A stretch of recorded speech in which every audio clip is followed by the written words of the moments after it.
ये कमजोर है। चलिए, राजेश अग्रवाल भी हैं हमारे साथ एयूएम कैपिटल से। राजेश जी, बहुत बहुत शुक्रिया। सबसे पहले सर, इमामी से शुरुआत आपसे करेंगे। नतीजे कुछ ही देर पर पहले आए हैं। फंडामेंटली ये स्टॉक आपको कैसा दिख रहा है? Good afternoon mister Mohan ji, और भी पैनल में जो मित्रगण है सबको नमस्कार। नमस्कार। जहाँ तक इमामी की बात है, ये बात सही है कि नतीजे दबाव में आए। अभी थोड़ी देर पहले हम भी देख रहे थे, लेकिन एक बात तय है कि जिस तरह ये ब्रांड पोर्टफोलियो है और जिस तरह के ये एक्सपेंशन कर रहे हैं, नए ब्रांड्स जोड़ रहे हैं, और आने वाले दिनों में जो रूरल डिमांड बढ़ती हुई नजर आ रही है, मुझे लगता है कि इन नतीजों की वजह से कोई गिरावट आती है तो एक बाइंग की अपॉर्चुनिटी रहेगी। अदरवाइज हमारी बाइंग कॉल है। ये जो नतीजे में दबाव देखा गया है, ये कुछ रॉ मटेरियल कॉस्ट वगैरह को देख करके देखा गया है, लेकिन आगे जाते हुए यहाँ से अच्छी परफॉर्मेंस की पूरी उम्मीद है, खास करके सेकंड हाफ में। तो हमारी इसमें बाइंग कॉल है। ऑलराइट, तो चलिए, इमामी पर आपके ले रहा है 6 महीने से अगर हम देखें तो थोड़ी सी गिरावट ही हावी है, बट अभी भी फिलहाल पसंद आ रहा है। पर आज मार्केट में आप देखिए कई सारे काउंटर्स मेटल पैक से भी चमकते हुए नजर आए हैं। सुबह से ही हम आपके लिए हाईलाइट कर रहे हैं एक एक करके कौन से वो तमाम काउंटर्स जहां पर मौके बनेंगे, और नाल्को हमने खास तौर से डिस्कस किया था। अब 8.5% की तेजी जो है ये काउंटर दिखा रहा है। अब % से भी ऊपर की तेजी हो गई है। 6:45 पे हमने जब सुबह शुरुआत की थी तो 6:45 के आसपास एक व्यू लिया था। इसी के साथ साथ हम देखें तो फार्मा स्पेस से टोरेंट फार्मा भी रुकने का नाम नहीं ले रहा है कि देखिए ये वो घरेलू बिजनेस वाली कंपनी है। मेजॉरिटी पोर्शन जो है अपना वो इंडियन मार्केट से ही लेती है, और नतीजे काफी शानदार आए थे। बजाय इसके कि अब तक जितनी भी बाकी दिग्गज कंपनी आप ले लीजिए, चाहे वो सिप्ला, लुपिन या डॉक्टर रेड्डीज ना हो, बहुत ही सिंगल डिजिट में उन्होंने जो है एक छोटे सिंगल डिजिट में उन्होंने अपनी इंडिया की ग्रोथ जो है दर्ज की है, और टोरेंट फार्मा ने जो है उनसे बेहतर ग्रोथ दर्ज की है, और साथ ही अपने मार्जिन प्रोफाइल को भी बचा के रखा है। इसीलिए आप देखिए 6.5% का उछाल आपको फिलहाल टोरेंट फार्मा के शेयर में दिखेगा। स्वाति, यहाँ पर क्या राय है आपकी? ओके, शायद स्वाति के साथ कनेक्शन टूट चुका है हमारा। पर राजेश जी, फार्मा स्पेस में से कुछ खास जो कि आपको पसंद आ रहा हो, और खास तौर से टोरेंट फार्मा पर कोई व्यू? देखिए, फार्मा के होल के लिए बात की जाए तो कंपनी अच्छी है, अच्छे ब्रांड प्रोफाइल है, अच्छे एएनडीए फाइल किए हुए हैं। जो थोड़ी बहुत दिक्कत है वो ट्रम्प टैरिफ्स को लेकर के हैं, जो गाय बगाए कुछ ना कुछ न्यूज आती रहती है। अदरवाइज मैं समझता हूँ कि यहाँ पे एक्सपोजर लिया जा सकता है। कारण एक ये भी है कि पिछले कुछ क्वार्टर्स से अगर आप देखेंगे तो उतना परफॉर्म नहीं किया है पूरे सेक्टर में। तो हाईली अंडर परफॉर्म सेक्टर है, अंडर ओन्ड है। यहाँ पे कुछ अच्छे पिक्स की अगर बात की जाए, खास करके जेनरिक्स में मुझे लगता है कि अच्छे अपसाइड हो सकते हैं, सीडीएमओ में अपसाइड हो सकते हैं। तो मैं समझता हूँ डी लैब के साथ जाना चाहिए, या ग्लेनमार्क के एल्विस रिसर्च, ये कुछ एक कंपनियां हैं वो हमें इस वक्त अच्छी लग रही है, जिसमें हमने हमारे क्लाइंटों को भी रिकमेंड कर रखा है। ऑलराइट, तो चलिए, डिवीज लैब जो है वो सबसे पसंदीदा स्टॉक है, और डिवीज लैब के ही नतीजे आए थे, और नतीजों के बाद आप देखेंगे स्टॉक में थोड़ा बहुत एक्शन। साथ ही साथ ग्लेनमार्क फार्मा भी जो है इनको पसंद आ रहा है। यहाँ पर 1.5% का उछाल आज के सत्र में आप देख सकते हैं। बट इसी के साथ साथ आप देखिए, हमने फार्मा की बात की, आईटी काउंटर्स की बात की, और सुबह जो है मुझे याद है विश्व मोहन जी ने एक बार बीएचईएल पर भी राय ली थी। स्टॉक में तब 1 से 1.5% की तेजी थी, अभी फिलहाल 3% का उछाल दिखा रहा है।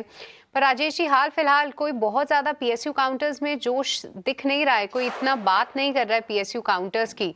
क्या राय रखते हैं आप? कोई पसंदीदा पीएसयू स्टॉक जो कि आपको इन लेवल पे इस तरीके की ग्रोथ के साथ ही पसंद आ रहा हो? देखिए, अगर पूरे पीएसयू बास्केट की जाए ना, तो कई स्टॉक है जहाँ पे ध्यान दिया जा सकता है। खास करके हम पीएसयू बैंकिंग स्पेस में बहुत बुलिश हैं, क्योंकि हमें लगता है कि आने वाले दिनों में यहाँ अच्छी बढ़त होगी। बावजूद इसके कि अगर नीचे के लेवल से देखेंगे तो प्राइस अभी स्टॉक्स में अच्छी बढ़त हो गई है। कई चीजें हुई हैं, बैलेंस शीट क्लीन हो गई है, सरकार का नजरिया, कई बार खबरें ऐसे आती है कि छोटी बैंकों का कंसोलिडेशन होकर मर्जर हो जाएगा। कुछ न्यूज ऐसे भी आई थी कि फॉरेन कैप जो है, फॉरेन एफडीआई का जो कैप है वो बढ़ा दिया जाएगा। तो ऐसे कई पॉजिटिव संभावनाएं आगे आने वाले दिन में दिखती है। और सबसे अच्छी बात है कि बैलेंस शीट क्लीन हो गई है। अब ये भी प्राइवेट सेक्टर बैंक की तरह बहुत कॉम्पिटिटिव हो गए हैं, टेक्नोलॉजी इन्होंने अपना लिया है। तो ऐसे माहौल में मुझे लगता है कि पीएसयू बैंकिंग साइड में लार्ज कैप में एसबीआई पे ध्यान देना चाहिए। स्मॉल कैप में अगर आप देखें तो लास्ट 3-4 क्वार्टर से बैंक ऑफ महाराष्ट्र ने बहुत अच्छे नंबर्स दिए हैं, एसेट क्वालिटी में बहुत अच्छा सुधार आया है। 89.58% के आसपास गवर्नमेंट होल्डिंग है। मुझे लगता है यहाँ 70-72 रुपए की टारगेट के साथ खरीदारी करनी चाहिए। इसके अलावा अगर पीएसयू बास्केट में कहीं ध्यान देना हो तो मैं समझता हूँ कि डिफेंस एज ए हमें अच्छा लगता है, जिसमें हमारी पसंद जो है इस वक्त बीईएल, बीएमएल की है। बीईएल और बीएमएल दोनों आपको पसंद आ रहा है। सर एक और सेक्टर है आईटी, हालांकि हमने चर्चा की थी, टेक्निकल व्यू लिया था, लेकिन जिस तरह की हमने देखा था इंडेक्स में करीब करीब 6 दिनों के बाद इस तरह की रैली आईटी कंपनियों में दिख रही है और एफआईआईज की बाइंग उसी तरह से 6 दिनों की बिकवाली के बाद हमने फ्राइडे के सत्र में एफआईआईज की भी खरीदारी देखी थी और निफ्टी आईटी देखिए आज करीब करीब 2% ऊपर। आईटी कंपनीज भी खूब चल रही है जिसमें इन्फोसिस हो, विप्रो हो, टीसीएस हो, और कहा जा रहा है कि जो सेकेंड हाफ होगा इस फाइनेंशियल ईयर का वो आईटी कंपनी के लिए काफ़ी बेहतर होगा। और साथ ही यूएस शटडाउन को लेकर जो चिंताएं थी वो भी अब खत्म होने की उम्मीद है और जो सीनेटर्स हैं उनके जो वोट्स दिए गए हैं पक्ष में, अब कहा जा रहा है कि जल्द ही वो शटडाउन खत्म हो सकता है। सारी खबरों के बीच में और उम्मीद से बेहतर नतीजों को देखते हुए क्या लग रहा है, आईटी कंपनियां यहाँ आज की जो तेजी दिख रही है ये आगे भी चलेगी और आपको क्या पसंद आ रहा है इस सेक्टर से? गुलशमान जी, आपने सही कहा कि बहुत सारी पॉजिटिव न्यूज है। सबसे बड़ी बात तो ये है कि आईटी चला ही नहीं, रेदर बहुत पिटा हुआ सेक्टर है। पिछले 6-8 महीने में अगर आप देखें तो सबसे ज्यादा पिटाई कहीं हुई तो आईटी की हुई। बावजूद इसके कंपनियां, दिग्गज कंपनियों की भी पिटाई हुई, बावजूद इसके कि उनकी बैलेंस शीट बहुत स्ट्रांग थी। डेट का तो कहीं नामो निशान रहता ही नहीं है। खैर इन कंपनियों में ज्यादातर में बैलेंस शीट स्ट्रांग है, कई बार बायबैक अनाउंस होते हैं, डिविडेंड अच्छे देते हैं। अभी जैसे इन्फोसिस का ही बायबैक चल रहा है। तो इन सब चीज को भी लोगों को ऐसा लगने लगा कि अब आईटी का दौर ही खत्म हो गया, अब आईटी आने वाले दिनों में कुछ नहीं करेगा, बट ऐसा कुछ नहीं है। अब एवैल्यूएशंस बहुत अट्रैक्टिव हो गए और जैसा आपने कहा कि अब ऑप्टिमिज्म बन रहा है कि यूएस गवर्नमेंट का जो शटडाउन है वो खुल जाएगा। सेकेंड हाफ में उम्मीद बन रही है कि नंबर्स जो इस वक्त अच्छे आए हैं उससे भी बेहतर नजर आएंगे, खास करके एआई लेड प्रोजेक्ट्स जहां पर हैं, बेटर क्लाइंट इंगेजमेंट है और डिस्क्रिशनरी स्पेंडिंग में हमें लगता है कि करके बीएफएसआई वगैरह स्पेस में थोड़ी बढ़त आएगी। कुछ कंपनियां ऐसी भी हैं जिन्होंने डिजिटल ट्रांसफॉर्मेशन में, क्लाउड में, डेटा में, एआई में अच्छा निवेश किया है और इस सब का फायदा इन्हें आने वाले 6 से 9 महीने में, 12 महीने में मिलने वाला है। पसंद की बात की जाए तो लार्ज कैप स्पेस में हमारी पहली पसंद इन्फोसिस और टीसीएस, ये दो ही रहेंगे। लेकिन अगर अपने मिड कैप की बात करें, परसिस्टेंट सिस्टम, इंटेलेक्ट डिजाइन, कुछ स्टॉक्स है जहां पर के लोग एक्सपोजर ले सकते हैं। बट मैं ये कहूंगा कि थोड़ा सा नजरिया 9 से 12 महीने का रखें। शॉर्ट टर्म में मूवमेंट अभी जो चल रही है हो सकता है कि कंटिन्यू ना हो, कुछ कंसोलिडेशन चले, बट मध्यम से लंबी अवधि में हम इसमें पॉजिटिव है। तो मध्यम से लंबी अवधि का नजरिया रखे तभी खरीदे, कम से कम 12 महीने का वक्त दे, ऐसा राजेश जी का कहना है। और दिग्गज आईटी में इन्फोसिस, टीसीएस और मिड कैप में यहाँ पे परसिस्टेंट सिस्टम्स और इंटेलेक्ट डिजाइन, ये कुछ ऐसे स्टॉक्स है जहाँ पर नजर रखने की सलाह दे रहे हैं और लंबी अवधि का नजरिया रखने की सलाह दे रहे हैं। पर राजेश जी, पूरे रिटेल स्पेस में से क्या आपको कोई वैल्यू बाय अपॉर्चुनिटी फिलहाल दिख रही है? क्योंकि हाल फिलहाल देखिए बिक्री तो बहुत अच्छी हुई है, त्योहारी सीजन भी था, जीएसटी का भी फायदा कई सारे सेगमेंट को इनके मिला, बट आप क्या ओपिनियन है? देखिए, लॉन्ग टर्म की कहा जाए तो मुझे लगता है कुछ एक अच्छे पिक्स हैं पूरे सेक्टर में। तो आपने सही कहा, त्योहारी सीजन की अच्छी बिक्री हुई, जीएसटी का फायदा मिला क्योंकि जीएसटी के बाद में हमने बिक्री हुई देखी और अब आगे आने दिनों में सेल्स कह लीजिए या शादियों का सीजन भी अब चालू होने वाला है। तो ये सब लाइमलाइट में रहेंगी। दिक्कत यहाँ पे आई कि इतना अच्छा रनअप इन सारे स्टॉक्स ने पिछले कुछ दिनों में दिया कि वैल्यूएशंस थोड़े से स्ट्रेच हो गए थे। तो अभी ये जो कूल डाउन हो है वो मेरे ख्याल से और थोड़ा सा चलेगा। मेरे ख्याल से जो मौजूदा वो हैं उसमें से 5-7-8% या 10% मैक्सिमम की कट यहाँ देखा जा सकता है। तो गिरावट में खरीदने की सलाह रहेगी, खास करके अगर लार्ज कैप की बात की जाए या बड़े चेन की बात की जाए तो मैं ट्रेंड के साथ जाना चाहूंगा, जहाँ न केवल अच्छी बढ़त की गई, दूसरे अगर ज़ूडियो में भी अगर आप देखें तो अच्छा कामकाज चल रहा है। कुछ लैब ग्रोन डायमंड वर्क भी लॉन्च किए हैं, ब्यूटी प्रोडक्ट्स लॉन्च किए हैं। तो अगर ये स्टॉक किसी कारण 3800-3900 तक आता है तो वहाँ खरीदारी की सलाह रहेगी। दूसरे अगर वैल्यू रिटेल की बात की जाए तो वीएमएम जो विशाल मेगा मार्ट है, वहाँ हमें लगता है कि ध्यान देना चाहिए। कंपनी बैलेंस शीट बहुत स्ट्रांग है, एक्सपेंशन वगैरह बहुत अच्छा चल रहा है, स्टोर काउंट्स बढ़ाए जा रहे हैं, तो वहाँ पे मैं समझता हूँ कि खरीदारी की जा सकती है। तो मौजूदा स्तर से हो 12-15% की बढ़त हम आने वाले 9 से 12 महीने में देख रहे हैं। तो दोनों स्टॉक्स में गिरावट में खरीदारी की सलाह रहेगी। इस बार थोड़ा सा इंतजार करें। ओके, चलिए, तो ये सलाह है विशाल मेगा मार्ट को लेकर, ट्रेंड को लेकर, लेकिन थे उसका एक इम्पैक्ट था, बट धीरे धीरे करके ये स्टॉक जो है ऊपर जा रहा है। एक बार राजेश जी, एएमसी काउंटर्स पर आपका क्या नजरिया है? क्योंकि देखिए इनके बिजनेस को तो इम्पैक्ट होगा ही, बट दूसरा मैटर ये है कि एसआईपी के आंकड़े जो हैं हर महीने ऊपर ही जा रहे हैं। काफी स्ट्रॉन्ग एसआईपी के नंबर्स जो है हमने देखे हैं, कहीं ना कहीं ये बेनिफिशियरी उसके जरूर साबित होते हैं। एएमसी स्पेस पे आपका व्यू? देखिए, अगर करंट आंकड़े देखें तो करीब करीब मेरे हिसाब से 50 लाख करोड़ के आसपास का इक्विटी पोर्टफोलियो हो गया है पूरा म्यूचुअल फंड इंडस्ट्री में। और एसआईपी के फिगर हर महीने बढ़ते हुए आ रहे हैं। फरवरी के लो जो आंकड़े आए थे उससे अभी जो लेटेस्ट आंकड़े हैं उसमें करीब करीब 30% की बढ़त इक्विटी पोर्टफोलियो में दिख गई है, जो कि अपने आप में शानदार कही जा सकती है। लेकिन इसके बावजूद अगर देखें तो म्यूचुअल फंड में एज ए निवेश ग्लोबली अगर अपने कंपेयर करें तो अभी भी हमारा परसेंटेज बहुत नीचे है। तो अपसाइड बहुत स्कोप बहुत हाई है। तो मुझे लगता है कि ये जो एसआईपी के आंकड़े हैं खास करके इक्विटी साइड से वो बहुत बेनिफिशियल है इस पूरे इंडस्ट्री को लेकर के। थोड़ी बहुत दिक्कतें अभी जो हालिया खबरें आई उसको लेकर के हैं, लेकिन मैं समझता हूँ कि अगर लंबे अवधि का कोई नजरिया हो तो इसमें यूटीएमसी, नैम इंडिया, ये कुछ एक कंपनीज हैं जहां ध्यान दिया जा सकता है। एचडीएफसी एमसी वगैरह में कोई गिरावट आए तो खरीदारी करनी चाहिए। यूटीआई और नाम जो है वो थोड़े से ज्यादा प्रेफर्ड पिक है। और सेक्टर है फार्मा, हालांकि हमने इस पर चर्चा पहले भी की है, लेकिन राजेश जी आपकी राय चाहेंगे। हमने कुछ स्टॉक्स की तो बात कर ली है, टोरेंट फार्मा की, लेकिन ये भी केमिकल भी देखिए, इसमें भी काफी अच्छा एक्शन दिख रहा है, करीब 6.5% की है। और अविंदो फार्मा, पॉट इंडिया, वॉकहार्ट, ये सब भी ऐसे स्टॉक्स है जहां पर आज के सत्र में अच्छी तेजी है। और आईटी के बाद सबसे ज्यादा सेक्टर यही आज बज कर रहा है। फार्मा को लेकर ओवरऑल आपका फंडामेंटल व्यू क्या है राजेश जी? देखिए, जैसा अभी मैंने थोड़ी देर पहले भी कहा कि हम इस पूरे स्पेस में बुलिश हैं। एक तो कंपनी जो है अच्छा कारोबार कर रही हैं, अच्छे एंडा फाइल किए हुए हैं, और तो सॉरी, स्टॉक्स चले ही नहीं है। कुछ दिक्कतें वो टैरिफ को लेकर के थी जिस वजह से ये ओवरहैंग बना हुआ है, और वो अभी हो सकता है कि थोड़े दिन और बना रहे।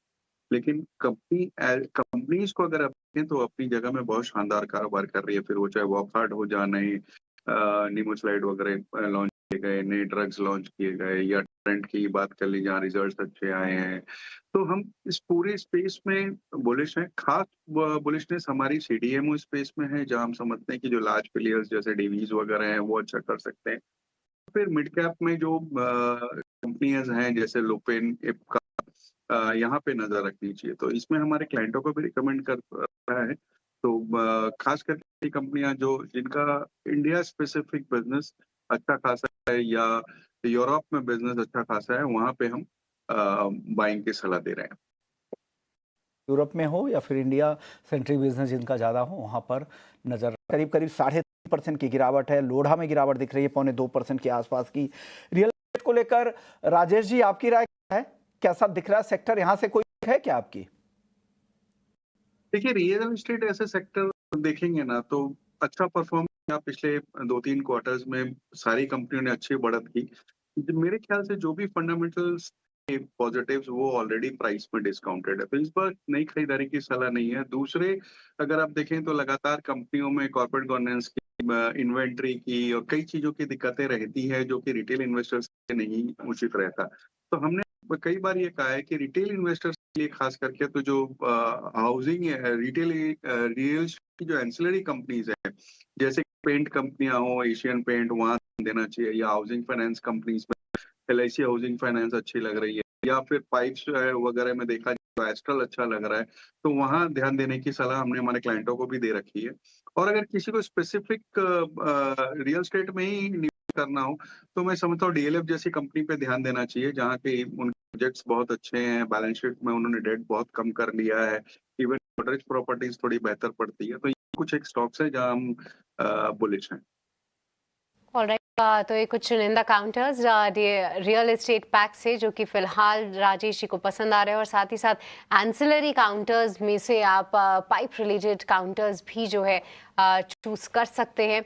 वहां पर एस्ट्रल देखिए, नतीजे भी हमने उस दिन हाईलाइट किए थे, एक दिन में 7% का मूव था और इनके कंपेटिटर्स के मुकाबले जो है इनके नंबर्स काफ़ी अच्छे रहे। और आज फिर से देखिए स्टॉक में हरे निशान में कारोबार हो रहा है। आज एक बड़ा दिन रहा लेंसकार्ट की लिस्टिंग के लिए भी, क्योंकि देखिए कई चर्चा हुई कि किस तरीके के वैल्यूएशंस हैं और जिस लेवल्स पे और जिस स्तर पे लेंसकार्ट का आईपीओ आया है वो जस्टिफाइड नहीं है, बट उसके बावजूद मार्केट तो मार्केट है। हालांकि लिस्टिंग जो थी वो 9% डिस्काउंट पे थी, बट उसके बाद स्टॉक में रिकवरी देखने को मिली और इशू इसके ठीक बगल में जाके स्टॉक बैठ 402 था इनका इशू प्राइस, 404 फिर 409 तक आई थिंक आज के सत्र में हमने लेंसकार्ट को जाते हुए देखा। तो कहीं ना कहीं निराश तो नहीं किया उन सभी लोगों को जिनका आईपीओ लगा 20 टाइम सब्सक्राइब जरूर हुआ था। पर लेंसकार्ट से उम्मीदें ऐसी नहीं थी, बट अच्छी बात है कि बाजार में भी अपने आप को होल्ड करने में कामयाब है और साथ ही साथ अब ब्रोकरेजेस भी इसको लेकर एक्टिव हो गए हैं। आपको बता दें कि आज पहले ही दिन लिस्टिंग के ठीक पहले ही आज एक रिपोर्ट भी आ गई थी जहां पर एमिट ने इस पे सेल की रेटिंग के साथ कवरेज शुरू किया है और जो टारगेट प्राइस बता रहे हैं वो 337 बता रहे हैं, यानी मौजूदा स्तर से देखें तो 20% तक का तो डाउनसाइड वो ऐसे ही देख रहे हैं, ऑलमोस्ट मतलब 15 से 20% की रेंज में। पर राजेश जी, आपसे ही समझना चाहेंगे कि लेंसकार्ट पे आपका क्या व्यू है राजेश जी, क्योंकि ऐसे काउंटर्स जहां पर देखिए लोग एक्साइटमेंट में आईपीओ में पैसा तो लगा देते हैं और अलॉटमेंट भी हो जाता है, बट उसके बाद ये जो पूरी खबरें सराउंड करती हैं कि वैल्यूएशंस इतने हैं, होने नहीं चाहिए, फिर मैनेजमेंट का क्लैरिफिकेशन आता है तो उससे घबराहट तो रहती है। बट अभी कहीं ना कहीं मौका है क्या निकलने का लेंसकार्ट से, या फिर आपका व्यू है कि लंबे समय में कुछ कमाल कर सकता है ये? सृष्टि जी, ऐसा है कि आईपीओ में जो इन दिनों आईपीओ अगर आप देखो तो लगातार बाढ़ आई हुई है आईपीओ की। हर हफ्ते 10-20 आईपीओ आ जाते हैं। इस हफ्ते भी 7 आईपीओ हैं। तो लगातार आईपीओ आ रहे हैं। वैल्यूएशन कई जगह तो ऐसे हैं कि किसी तरीके की कोई जस्टिफिकेशन नहीं बैठती है। लोग जीएमपी देख करके पैसे लगा रहे हैं। मैं बार-बार कहता हूं कि जीएमपी देख करके कोई भी निर्णय ना लें। आप वैल्यूएशन देखें, कंपनी की डिग्री देखें, उसके बाद ही पैसे लगाएं। ये तो जुदा बात हुई आईपीओ एज ए होल की, बट अगर खास लेंसकार्ट की बात की जाए तो अगर आप देखो तो 2800 स्टोर है।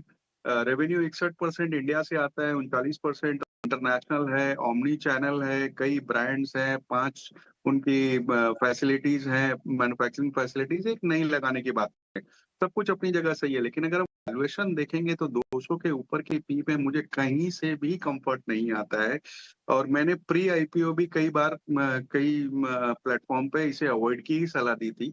और आज जबकि ये आईपीओ प्राइस के ऑलमोस्ट नजदीक चल रहा है, मैं नहीं जानता कि कल हो सकता है और घट-बढ़ हो जाए, क्योंकि अभी लिस्टिंग तुरंत ही हुई है तो कई चीजें साथ में चलती हैं।